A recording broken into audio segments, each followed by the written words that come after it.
مولانا صاحب کا غصہ لا اینڈ آرڈر کی سچویشن پہ ہے. مولانا صاحب اپنے گھر جاتے ہیں اپنے گاؤں میں, اور اس لیے جاتے ہیں کہ دہشت گردوں کو یہ مورال ڈاؤن ہو کہ مولانا فضل الرحمان صاحب اس حالت میں جب 50 اور 60 لوگ راکٹ لانچروں کے ساتھ ان کے دروازے کے سامنے داعش کا فتویٰ بھی ہے نا ان پہ. جی وہ مرتد کا وہ بھی فتویٰ صرف اس کی جی جمہوریت اور آئین کی بات کرتے ہیں. تو مولانا صاحب کے اپنے علاقے میں پورے کے پی میں فاٹا میں یہ نو گو ایریا بن چکے ہیں. آپ ہمیں پاور کی بات کرتے ہیں, ہم آپ سے امن و امان کا حق مانگ رہے ہیں, اور اس بنیاد پر آپ ہمیں کہیں کہ جی ایرریلیونٹ ہو گئے ہیں اور آپ اختیار مانگ رہے ہیں. اگر میں آپ کو اس کی طرف متوجہ کر رہا ہوں کہ یہ علاقے آپ کے ہاتھ سے سرک رہے ہیں خدا کے لیے, اور یہ بات تو بتائیں آپ لوگوں کا کیسے یہ فلرٹیشن چلے گی آپ کی مولانا صاحب کی.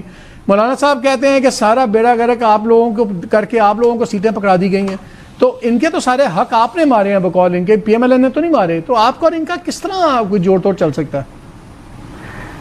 اچھا, اگر ہم اس بات پہ جائیں نا تو ہم سمجھ رہے ہیں مولانا صاحب کے اسٹیچر کو لمٹ کر رہے ہیں. پھر ہم یہ نہیں دیکھ رہے کہ مولانا صاحب کی سیٹ پورے تھرو آؤٹ بلوچستان انہوں نے کنٹیسٹ کیا, ان کے بہت سارے کینڈیڈیٹ سندھ میں بھی کھڑے تھے, ان کی ساری سیٹوں کے لحاظ سے گریوینس ہے, کچھ کے پی کے اسپیسیفک نہیں ہے. اور کے پی میں اگر ہیں ٹھیک ہے ہلکے پن پوائنٹ کریں, ہم تو آج بھی تیار ہیں. بات ہے ہم نے تو کہا 8 فروری پہ جوڈیشل کمیشن بنائیں, بات ہے 8 فروری کامن ویلتھ کی رپورٹ تو یہ حکومت وقت بٹھا چھپا کے بیٹھی ہوئی ہے. بات ہے اتنا کون سا مشکل بات ہے, پہلے بھی ہوتی رہی ہیں. بات ہے کہ آپ کہیں کہ جی نہیں پچھلا الیکشن اگر ٹھیک تھا تو یہ بھی ٹھیک ہے, فلور آف دا ہاؤس پہ آپ تو خود ایڈمٹ کر چکے ہیں دھاندلی. تو جب پریمیئر کی طرف سے ایسی باتیں آ چکی ہوں تو پھر کیا یہ کیسے آپ مسئلہ حل کریں گے؟ یہ لوگ تو آپ کی سیٹوں پہ بیٹھے ہیں بقول آپ کے. مالک بھائی بہت سنجیدہ بات ڈسکس ہو رہی ہے. دیکھیں پہلی بات تو یہ ہے کہ ایرریلیونسی کی بات کی ہے میرے بھائی نے, دانیال بھائی نے, کمٹمنٹس کے پورا نہ ہونے کی بات کی ہے. میں تو شاید ان کو کی معلومات میں نہیں ہوگا, الیکشن کے فوراً بعد اگر سب سے پہلے حکومت میں شامل ہونے کے لیے کسی سے رابطہ ہوا ہے تو وہ مولانا فضل الرحمان صاحب تھے. ابھی بھی 2 ہفتے پہلے اگر بلاول صاحب گھر آئے تھے اور سندھ اور بلوچستان کی حکومت نے شمولیت کی دعوت دی تھی, 26ویں آئینی ترمیم کے دوران بھی یہ ساری چیزیں موجود تھی, مولانا صاحب نے اس کا انکار کیا. تو ایرریلیونسی کی بات تو ان کو شاید خود لیڈرشپ آن بورڈ نہیں لیتی. دوسری بات ان کے لیڈران بھی روز آئے ہوتے تھے. دوسری بات میں بصد احترام ایک بات کرنا چاہتا ہوں.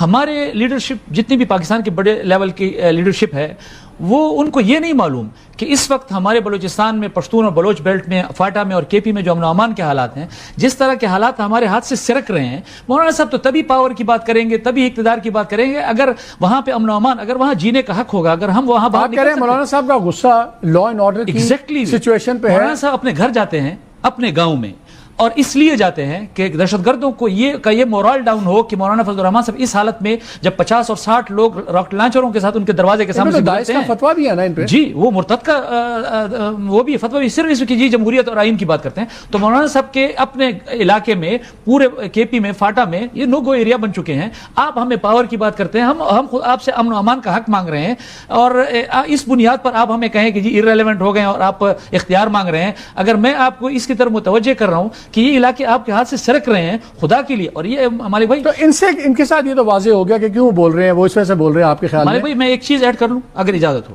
ہم نے یہ باتیں ان کی آل پارٹیز کانفرنس میں کی, ہم نے یہ باتیں پارلیمنٹ کے فلور پر کی, ہمارے آواز کو بند کیا گیا, بلیک آؤٹ کیا گیا, ہمارے جلسوں کا بلیک آؤٹ کیا. اگر میں پرشین جاؤں گا جہاں کوئی نہیں جا سکتا, اگر میں چارسدہ اور مردان جاتا ہوں جہاں کوئی نہیں اور اتنے بڑے بڑے جلسے کرتا ہوں, تو میں تو دنیا کو پیغام دے رہا ہوں کہ یہاں پر امن کی طرف بات جاری ہے. آپ بلیک آؤٹ کیوں کرتے ہیں؟ پی ٹی آئی کے ساتھ کیسے بیٹھے کہ دانیال کہتے ہیں تو 2 گھنٹے 4 گھنٹے گزار لیں گے, اس کے بعد تو یہ ایک دوسرے کا, ان لوگوں نے تو آپ کی سیٹیں ماری ہوئی ہیں. دیکھیں میں اگر سیٹوں کی بات ہے, مجھے اگر انتخاب پر اعتراض ہے تو پورے پاکستان کے انتخاب پر اعتراض ہے, لیکن اگر پاکستان کے امن کو خطرہ ہوگا, پاکستان کی معیشت کو خطرہ ہوگا, تو اپوزیشن جو ہے وہ منیمم پوائنٹ ایجنڈا پہ بیٹھا کرتی ہے, وہ اس پہ پی ٹی آئی اور ہمارا اتحاد ہو سکتا ہے. آپ کو نکالنے کے لیے کم از کم اکٹھے ہو سکتے ہیں. دانیال صاحب سن لیا آپ نے, آپ کو نکالنے کے لیے تیار ہو سکتے ہیں. لاسٹ 10 سیکنڈ آپ کو بات کروں.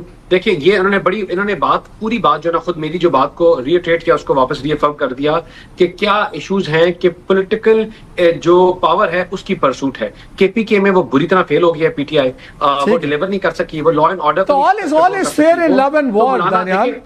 the floor is open for Maulana.